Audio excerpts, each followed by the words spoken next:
Alright students, good afternoon. So how are you all? This is Anindya Roy and today we are going to get over again to our first chapter, the part which was left, that is measurement of length. Okay.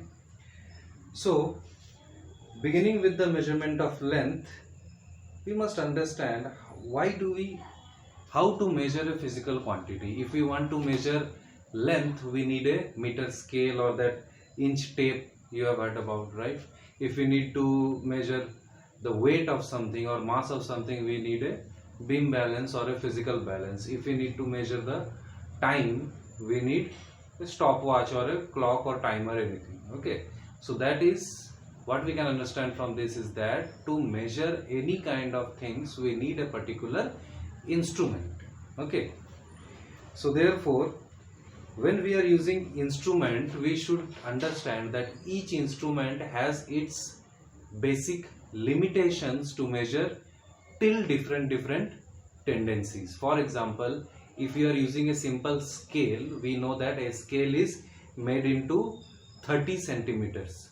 Each centimeter is divided into 10 millimeters. But do we have any measurement which is less than millimeters? Suppose we can measure something as 5.6 centimeter with the help of a scale or a meter rule, right? But can we measure anything which is more than that? Like, can we measure something which is like 5.65 or 5.45? Can we measure something like that? No, we cannot measure, right? So therefore comes the concept of least count. So what is least count? As the name suggests, least count is the minimum measurement that we can take from a particular instrument or with the use of a particular instrument. For example, if we talk about a simple scale, what is the minimum length that we can measure with it? That is 1 millimeter. Can we measure the length less than 1 millimeter? Can we measure 0.5 or 0.7 millimeters with that?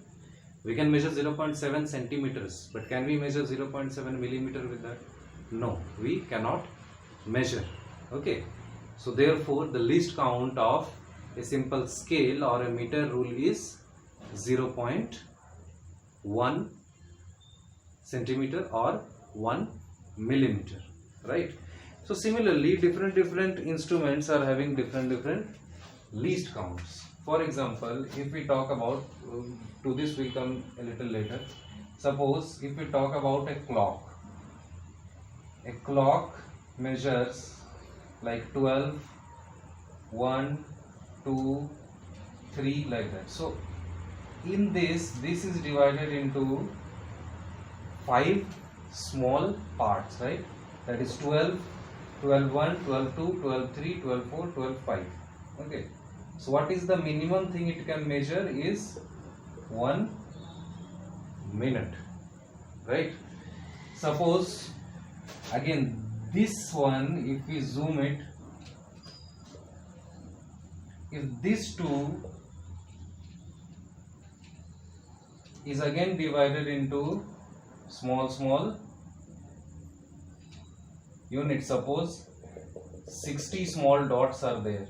Okay, in between 1 minute and 1 minute there are 60 small dots, 60 or we can say 59 small dots are there. Then what we will say, the least count of this is 1 second. Okay, so from here we can understand that what is least count? Least count is the minimum measurement of a quantity that we can measure with that particular instrument. Alright, so it is given here, the least count of a stopwatch is 0.5 second if there are 10 divisions between 0 and 5 second mark. So what we can understand is that if the mark of 0 second and 5 second is divided into 10 small dots, then what we will say, the least count of this stopwatch is 0.5 seconds. Okay, so how we got that? We got that by doing this. That is, how much is this total? That is 5 total seconds. 5 total seconds is divided into how many parts? Divided into 10 parts. So that becomes 0.5. That becomes its least count. Okay, that means one division, okay, one total division divided by the number of what? One total division divided by the number of divisions. Alright. So if we talk about a scale, so 0 centimeter to 1 centimeter is divided into how many parts? 10 millimeters, right? Or we can say that 1 centimeter is divided into 10 divisions. So what we can say? We can measure till how much? So from here to here is how much? 1 centimeter divided by 10 division. That means we can measure 0.1 centimeter, or 1 millimeter is the minimum distance we can measure, not less than that, right? All right.